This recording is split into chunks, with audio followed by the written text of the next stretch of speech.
میں نے تجھے جو پیسے دیے نا، قرض نہیں دیا، یہ تیرے لیے ہدیہ ہے، تحفہ ہے، گفٹ ہے، لے جا اسے، لیکن میں اس سے کچھ مانگتا نہیں، اگر تو چاہے تو کچھ دیر تک، کچھ وقت تک میرے ساتھ میرے گھر میں چل کے کچھ باتیں کر سکتی ہے میرے ساتھ۔ اب اس کی جیب میں، اس کی جھولی میں اس کی ضرورت سے زیادہ پیسے گرے تھے۔ کفل نے کچھ نہیں مانگا، تھوڑا سا وقت مانگ لیا، لڑکی چلی گئی گھر میں، نہ نہیں کہہ سکتی تھی۔ جیسے ہی گئی اس نے کھڑکی دروازے سب بند کر دی۔ جب بند کیا اور لڑکی کی طرف کھسکنا شروع کیا تو لڑکی کانپنے لگی۔ کفل نے کہا، اے لڑکی، میں نے دیکھا تو نے مانگا قرض، کسی نے تیری مدد نہیں کی، تو کس سے ڈر رہی ہے؟ تو کس سے ڈر رہی ہے؟ اور اگر کوئی دیکھ رہا ہوتا تو تو ڈرتی، اور جس قوم نے تیری مدد نہیں کی تو اس سے کیوں ڈر رہی ہے جبکہ دروازے کھڑکیاں سب بند ہیں؟ حدیث پاک کو بطور مفہوم بیان کر رہا ہوں۔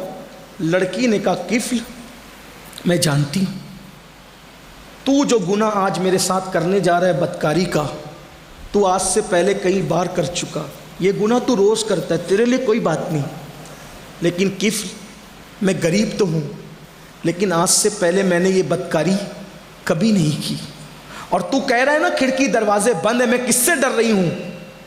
میں ان محلے کے لوگوں سے نہیں ڈر رہی ہوں، ساری کھڑکی دروازے تو نے بند کر دیے، کوئی نہیں دیکھ رہا ہے، لیکن ایک دروازہ ایسا ہے جو اللہ اور بندے کے درمیان کھلا ہوا ہے، اسے دنیا کی کوئی طاقت بند نہیں کر سکتی۔ کفل، اللہ تجھے بھی دیکھ رہا ہے اور مجھے بھی دیکھ رہا ہے، لذت کے لیے گناہ مت کر کفل، لذت چلی جائے گی، گناہ باقی رہ جائے گا۔ مجھے ڈر لگ رہا ہے کہ اگر قیامت میں اللہ مجھ سے پوچھے گا کہ میری بندی تو نے چند سکے لے کر کفل کے ساتھ زنا کیوں کیا تھا، تو میں اللہ کو جواب کیا دوں گی؟ میں اس کے جواب دینے کے تصور سے ڈر رہی ہوں۔ کہتے ہیں کہ دل سے بات نکلتی اور دل میں اتر جاتی ہے، اس کے جملے نکلے اور کفل کے دل میں اتر گئے۔ کفل نے کہا، اے لڑکی، اگر تو غریب ہو کر اللہ سے اتنا ڈرتی ہے، مجھے مالدار ہو کر کتنا ڈرنا چاہیے اللہ سے۔ اللہ تجھے دیکھ رہا ہے تو مجھے بھی دیکھ رہا ہے، جا یہ پیسے لے جا، یہ تیرے لیے حلال ہے، نکل جا یہاں سے، چلی جا تو یہاں سے، اب میں تیرے ساتھ کچھ نہیں کروں گا۔ دروازہ کھلا، لڑکی گئی، لڑکی جیسے ہی گئی موت کا فرشتہ اندر، موت کا فرشتہ، اور اس نے کفل کی روح نکال لی۔ یعنی دیکھو، اگر کفل نے اس لڑکی کو نہ چھوڑا ہوتا تو کس حالت میں موت آتی، کس حالت میں موت آتی، اس کا انجام کیا ہوتا۔ اور اپنے جوانوں سے کہتا ہوں، کوئی بھی گناہ کرنے سے پہلے سوچ لینا، اگر اسی حالت میں موت آ گئی تو اللہ کو منہ کیا دکھاؤں۔ نرم گدوں پر لیٹ کر جو زنا کے مناظر دیکھتے ہو نا، ہاتھ میں موبائل ہوگا اور اسی وقت روح نکلی تو، ایئر فون لگا کے گانے سن رہے اسی حالت میں موت آئی تو، حجام کی کرسی پہ بیٹھ کے داڑھی منڈا رہے اسی حالت میں موت آئی تو، پیٹ کے اندر سود کے بیاج کے حرام لقمے ہیں اسی حالت میں موت آئی تو، وہ سود، وہ بیاج جس کے بارے میں آقا فرماتے ہیں کہ جس نے سود کا ایک لقمہ کھایا گویا اس نے اپنی ماں کے ساتھ 36 مرتبہ زنا کیا۔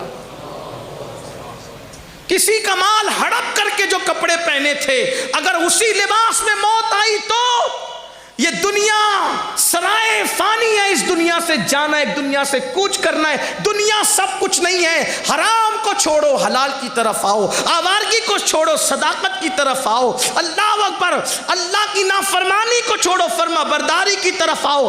کفل نے لڑکی کو کہا جا، اور موت کا فرشتہ آ گیا۔ یعنی اگر وہ نہیں بھیجتا، گناہ پہ اڑا رہتا تو کس حالت میں موت آتی، بس یہی ہوا۔ لڑکی گئی، موت کا فرشتہ یا روح نکلی، پھیل گئی باتیں پورے محلے میں، کفل مر گیا، مر گیا، مر گیا۔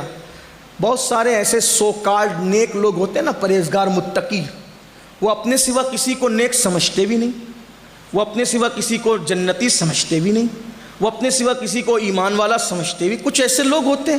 تو ایسے ہی وہاں کے لوگ تھے، وہ لوگ جیسے کفل کی موت کا خیال آیا کہ مر گیا، کفل مر گیا، تو وہ 100 کارڈ نیک متقی زاہدان خوش کو باتیں کرنے لگے کہ مر گیا، اتنا پاپی تھا، ایسا تھا، ویسا تھا، ہم جنازے میں نہیں جائیں گے، جنازے کا بائیکاٹ کریں گے۔ یہ جو بھی انہوں نے کہا ہوگا، کسی اللہ والے نے کہا اللہ کے بندو کچھ بھی تھا مسلمان تو تھا نا, چلو نا اس کے جنازے میں شریک ہو جائیں, مسلمان تو تھا, اس کے کیسا بھی تھا مسلمان تھا, چلو.